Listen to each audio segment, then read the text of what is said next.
So Japan feels like Japan, at least according to the BBC, and that's a terrible, terrible thing.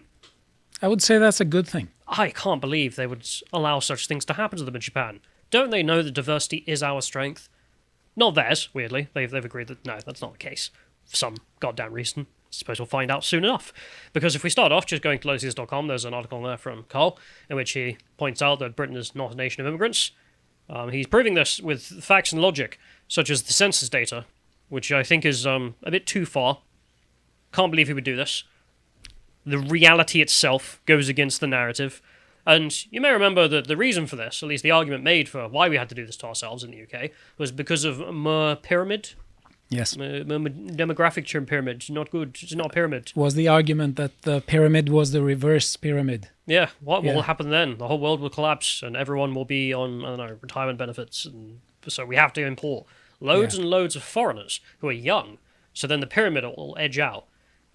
Turns out, though, we found out that foreigners also get old. It wasn't just the natives who are afflicted by this aging disease. Turns out the whole world has that. So if you replace all the young people with people who are completely foreign to the country, what happens when they get old? These are really surprising results, I must say. I didn't expect them. Yeah, there are scientists still baffled to this day within the social scientist sphere. And the Japanese heard all of this argument going on and the dumbness of just importing the entire world and went, no, we have technology. But who will pick all the crops out of the fields? I'll build a harvester that will harvest the crops, so I don't have to pick them. Yes, but then who will sort them? Well, I'll make a sorter that sorts all the crops. You know, we live in the robot age. It's almost like we could replace people with goddamn robots. We're always worrying about this. But at the same time, it's like, yes, but what about all the foreigners? They're doing menial labor. Right? But the whole reason for the Industrial Revolution was getting rid of that, but whatever. Because if we go to the article here, this is the headline from the BBC. Japan was the future, but it's stuck in the past. Dun dun dun. In Japan, houses are like cars. As soon as you move in, the new home is worth less than what you paid for it, and after you're finished paying off the mortgage in 40 years, it will be worth almost nothing. It bewildered me when I first moved here as a correspondent for the BBC. 10 years on, as I prepare to leave, it was still the same. This is the world's third largest economy. It's peaceful, prosperous country with the longest life expectancy in the world, the lowest murder rate, little political conflict, a powerful passport, and a sublime Sikhishin, I can never pronounce it, the world's best high-speed rail network.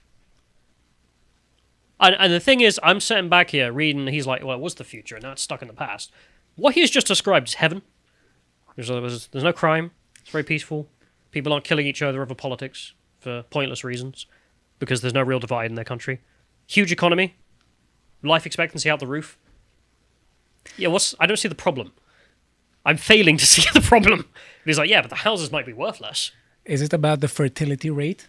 That is way below the replacement rate. But then, why is that a problem exactly? Never actually explains. It's just like, well, my house is worth less. You don't like people? I really don't get the idea that I'm going to sacrifice low crime, stability, high economy, people living well for, yeah, but my house is worth less. So I think I can make that trade. I mean, I know we could deal with the fertility rate in other ways, but even if we can't, like, that trade's actually good enough. Because the thing is, a lot of people, I think quite rightfully, see the United Kingdom and Japan in very much similarities, these island nations halfway across the world, because, well, they both had the same problem. At least argument was made that they both had the same problem. Not enough youth, not enough fertility. And they both went with the exact opposite solution, which is under Tony Blair, the UK went with import the entire world, as if that has no downsides. Not have a small level of immigration so that we can actually integrate them, and therefore you can keep that as a booster to your fertility. No. Just import the world. Trust me, bro. No downsides. And in Japan, they just went, nah, screw you. And they just didn't have sex, which was a bit of a bad move. Anyway, America and Europe once feared the Japanese economic juggernaut, much the same way they now fear China's growing economic might today. But the Japanese world expected never arrived. In the late 1980s, Japanese people were richer than Americans. Now they earn less than Britons. Which I kind of find annoying that we're now the butt of the joke. So yeah, you earn even less than a Briton. Ugh. I like the Irish. That's bad. Yeah.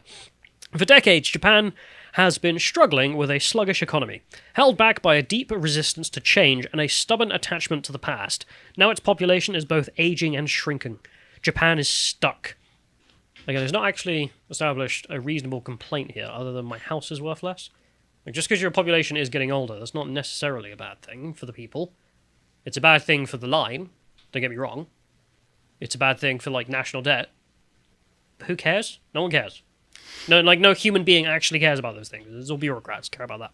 Japan still feels like Japan, not a reproduction of America. I mean, what a complaint. That shouldn't be a complaint, but this is weird because Japan has been very frequently portrayed by other countries as being an imitator. But it's interesting to see this article because it says the exact opposite. No, it's actually its own place and able to survive its own culture. But the thing there is reasons as to why. Well, fundamentally, we can make the comparison to the West, and it is, what if you imported the entire world, Japan? No, you wouldn't be Japanese anymore. That's just how it works. It's why the world is so thrilled by all things Japanese. I love how he lists this, like, from powder snow to the fashion, and he then lists like a whole bunch of other things that are fantastic. Tokyo is home to superlative restaurants. Studio Ghibli makes the world's most enchanting animation. Sorry, Disney. Sure, J-pop is awful, but Japan is undoubtedly a soft power superstar. It's like, again, nothing wrong here. In fact, incredibly good. And also, it's a much richer world, regardless of how much I don't care for anime. I just don't have an opinion on it. Just don't matter. I think Tokyo has close to 35 to 37 million people, and it's because it offers them really good economic prospects. And the government is trying to pay people money to leave Tokyo and go to towns and villages. I don't know about the economics of living in Tokyo, but my point being on the cultural front is like Japan is Japanese, and as a result, they're able to produce all of these very unique cultural things, which no one else in the world could or has produced, and as a result, that's the world we live in. The world is far, far richer for the fact that the Japanese culture is able to bloom in its own way and produce, for the rest of us, something absolutely fantastic through the little distillation of its own cultural milieu. And whereas in the UK, our cultural advancements in the last few decades have been limited. And to be frank, the limitation is the fact that we spend all of our time... I was in the hairdressers yesterday. Goddamn radio was on. And there's some woman from the BBC, because it's the BBC Radio 3 programme or whatever, who cares? And they're playing some music. And then it just interrupts with some woman talking about the fact how London is fantastic and how diversity is our strength. And then it goes back to music. Well, what is this corporate propaganda? I mean, this is just a slogan. It doesn't mean anything. But that's my point. It's like, what is American, sorry, not American, but just Western culture, if you would describe that to foreigners at this point? I mean, like, well, one of the key aspects is this endless cult and not, neat things. And it is this idea that Western countries should become cultural melting pots. And there was a rhetoric that was prevalent about this in the US, especially during the Cold War, where there was brain drain from the whole world to the US, but you can replicate that to the whole Western sphere. Well, it's also just not a melting pot. I mean, like, since the 90s, the argument was multiculturalism. Yes, just that is why I stressed that it was a particular rhetoric in a particular point in time. Yeah. Now, it's long since dead. The Greeks and oddballs love it for all its wonderful and weirdness. But it also has alt-right admirers. Oh no, Beeb. Did you find out? People might like Japan of all kinds of backgrounds. For refusing immigration and maintaining the patriarchy. It's not alt-right. In case you're wondering, that doesn't actually define what the alt-right is. The alt-right is white nationalist. Last time I checked, they're still only honorary Aryans. So I don't think they actually reached the high tide of actually being a success for the alt-right, but whatever. It was often described as a country that has successfully become modern without abandoning the ancient. And I just think to myself, what Britain could have been. And instead, not even going to get into the state of London. There is some truth to this, but I'd argue that the modern is more of a veneer. When COVID struck, Japan closed its borders. Even permanent foreign residents were excluded from returning. I called up the foreign ministry to ask why foreigners, who'd spent decades in Japan, had homes and businesses here, were being treated like tourists. The response was blunt. They're all foreigners. Which I have to laugh at. I think the conditions for becoming Japanese as well is you have to give up all your other passports. Like, to actually be Japanese where you are no longer in that category of foreigner, you can't have anything else. You have to be fully Japanese, only passport, so forth. And I've read that Southeast Asian people who migrate to Japan are not allowed to bring their family with them. Wouldn't be surprised. Yeah, I'm just saying. 150 years after it was forced to open its doors, Japan is still skeptical, even fearful of the outside world. And then he goes on to tell this story of this dying village, like near Tokyo. It's just the population's dying out. It's all getting too old. Is it the one with the dolls? I don't know if it's the one with the dolls. Okay. I haven't heard about the one with the dolls. It's one where people are decreasing, and some people feel really alone, and they make dolls, and it's like, yeah. To be fair, I have seen that in the British countryside. Have you ever seen that? No. Little scarecrows. Like, it's not because everyone's dying, Yeah. but instead, just it's a nice thing that countryside towns do in the summer. Yeah. Like, you make little scarecrows and have them sit around. Police try to arrest them under lockdown. It's quite funny. Anyway, he tells the story of the dying village. And then he says, "But to me, a native of southeast England, the death of this village seemed absurd. It was surrounded by a picturesque postcard rice paddies and hills covered in a dense forest. Tokyo was less than 2 hours' drives away. This is such a beautiful place," I said to them. "I'm sure lots of people would love to live here. How would you feel if I brought my family here?" The air in the room went still. The men looked at each other in silent embarrassment. Then one cleared his throat and spoke, with a worried look on his face. "Well, you would need to learn our way of life. It won't be easy." I love the embarrassment among the all. It's like, "Oh yeah, bring your whole family." Yeah. Yeah, nah. Because we know what will happen, which is, you're going to struggle, mate. Like, Japanese culture, I think, is internationally known as being something rather difficult to integrate into, and of all the possible cultures to integrate into. And I love the fact that everyone there seems to recognize that. It's just like, well, no, that's the demand, and it's going to be tough, bro. The village was on the path to extinction, yet the thought of it being invaded by outsiders was somehow worse. Yes! I don't seem to not get what this guy doesn't get. Like, Ghostbusters, for example, deserved to die. If Japanese people won't live into this village, no one will. Yes! But it makes perfect sense. Because the idea, I mean, you're Greek, for example, like the idea if the Turks all started turning up, and be like, well, the Greeks might be all gone, but then at least the Turks will be living in Greece. No. That's a big no-no. Yeah, it's a big no-no for a damn good reason. Which is like, yeah, if the Greeks aren't going to live in Greece, the Turks definitely aren't as well. And that's a fair bargain. Yet hostility to immigration has not wavered. Only about 3% of Japan's population is foreign-born, compared to 15% in the UK. Yeah, it's not that. It's much higher, in case you're wondering. Last census. And only getting higher. In Europe and America, right-wing movements point to it as a shining example of racial purity and social harmony. Now, I'm not sure about the racial purity thing, because on the idea that homogeneity produces no divisions, and therefore, well, no conflict, that's just true. Like, this is a well-known thing of being true. Like, the less divisions you have in your society, the less likely you are to divide. I don't know why that's complex. That's not complex, but it is an issue of contemporary liberal ideology, especially with John Rawls. There's this idea that the state should be neutral. Or just re-educate everyone into getting along. Yeah, and there's this idea that there is zero problem with who immigrates somewhere, because the way of what constitutes a good life is not important for politics, but it clearly is. But also the idea you need to have people who respect the ways of life of a particular country.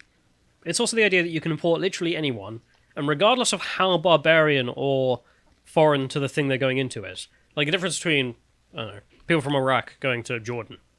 Not that hard. Same language, same religion, blah, blah, blah, blah, blah. Right? Whereas if you take someone from, I don't know, the hills of Afghanistan and pop them in Birmingham about 50 years ago, before we finish that, yeah, it's very different. And the idea that they're just going to suddenly become like the average Brummie is a big assumption. And the assumption is, well, if they don't, we'll re-educate them. So you're not going to re-educate them. Like, that's just not true. And the government in the UK has found that out the hard way. But Japan is not as ethnically pure as the admirers might think. There are the Ainu of Hokkaido, Okinawans in the south, and 500,000 ethnic Koreans, and close to 1 million Chinese. And then there are the Japanese children with one foreign parent, which include, of mine, I own 3. I don't get what any of that point is. Because, like, okay, right, whatever, like, Japan has some, let's say, non-Japanese elements within the country. What does it matter? And they also have 120-something million people as a total of population. Yeah, like, the point is, how does it compare? Like, take the percentage, and then compare the percentage to what exactly?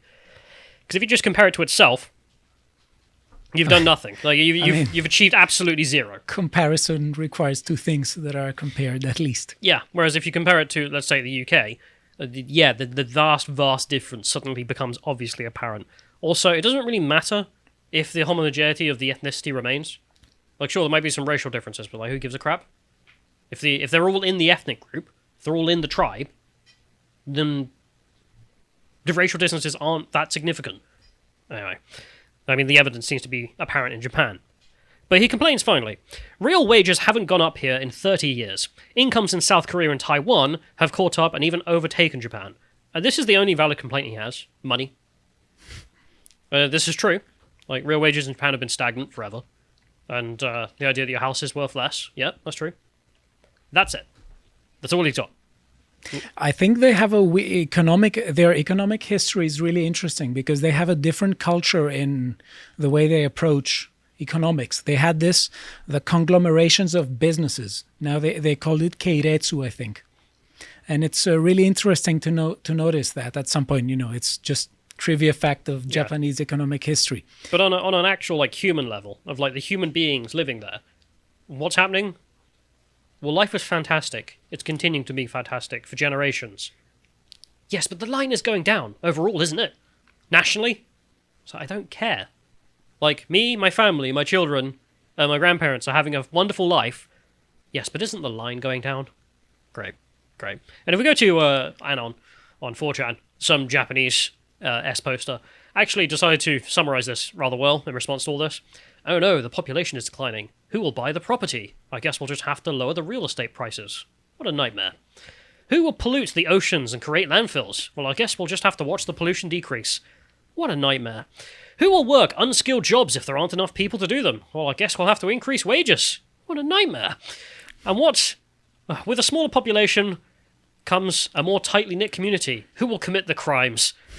What a nightmare. Cheap real estate, less pollution, higher wages, less crime. How will Japan survive? We urgently need people to commit crimes. They're going to start hiring people within the government to just go out and like rob vending machines or something. Anyway, I don't live in Japan, never been. I'm just taking the word for people who do live there and online conversation about it and the data. But if we go to someone who does, this is a guy I follow for a while, Oliver over here. He's, I believe, a Yankee who moved over to Japan and has been living there for quite some time. And he's got, quite a lot of posts about it. This one here is quite memey, of course. Some vending machine in the middle of nowhere. Typical. And he has some other things to say about it, which are positive. If you go to the next one here, he mentions the fact that it has the lowest homeless population in like the developed world. It has been just falling since 2003 rapidly. That's nightmarish. That's a huge achievement in destroying your country. Can't believe you would do this. Don't you want to live in San Francisco, Oliver? Anyway. And he points out that there are some negatives. Japanese society. It's not the perfect wonderland that you might think, but nothing ever is. And that's the point. It's about, we have decision A or decision B. What are the upsides and the downsides to both? And, well, I feel like the Japanese downsides aren't that bad. He mentions here, good points in this thread, Japan is also not a right-wing American, in the American sense either. Given the country's aging population, the conservatives aren't against the social safety net or universal healthcare. It turns out not every political system in the world is like the United States. If you could Adam and Eve it. He's mentioning here that the young people, also he mentions, young people I think are slowly taking more and more part in the political process, but more in Japan only start to care about politics as they get older. When you're a Japanese university student, you want to enjoy life as much as possible before having to go and join a corporation. You don't spend your time firebombing cops. Yeah. Amazing. I showed my girlfriend videos of people crying after Trump won, and it was a completely foreign concept to her. There simply isn't a cultural obsession with politics in Japan like there is in America. That doesn't mean everyone's apolitical, it just means the mentality is different. It's a very polite way of like, we're not all insane. People just get along. And to foreigners who complain about Japan's politics, nothing is stopping you from naturalizing. You'll lose your other citizenships, but that's just how most countries function. If you care that much about changing Japanese society, be a Japanese citizen like everyone else. And give up your passports. They're not going to do it. He's talking specifically to people who endlessly whine. Don't you know it's a patriarchy? Don't you know that men and women are men and women in Japan? I was like, I don't know, colour me shocked. I think that's a good thing, that the men and women are still men and women. It's Yeah. the rarity is the opposite. Yeah. Like, it is the West who is delusional on this. And if we go to the last one here, there is actually one more downside he mentions, which is just the work-life balance is crap. Which, from what I've heard, is definitely seeming to be true, and doesn't sound like fun. But the trade-off being, how did that BBC presenter describe it earlier? Heaven? Something like that. No political conflicts, no crime, just people living extremely long, healthy lives. I mean, when you have things like that, no crime, it sounds a bit Soviet to me. There's no crime in paradise. But there actually isn't, because everyone's so old they're not committing crime anyway. I mean, sure, like the nursing homes, there's a lot of sexual assault going on in there, but that's about it. Maybe it's like Sanford and Hot Fuzz, where they have all these communities. We're talking about the greater good and nothing bad happens there. But there's a bunch of Japanese guys in the afternoon and ladies all dressed up as samurai going, oh, greater good. Or, bonum commune, communitatis. Anyway, I suppose we'll find out. Oliver, let us know if you've joined the cult. Or just, I don't know, kill us. Otherwise, that's Japan, which is still Japan, which, hell on earth. If you appreciated that segment from the podcast of the Lotus Eaters, you can go to lotuseaters.com to get access to all the premium content that's on the site, such as the book clubs, this one on George Orwell's Animal Farm. If you'd like to find out what else Lotus Eaters is putting out, you can follow on Getter at lotuseaters_com on Getter. Thank you and goodbye.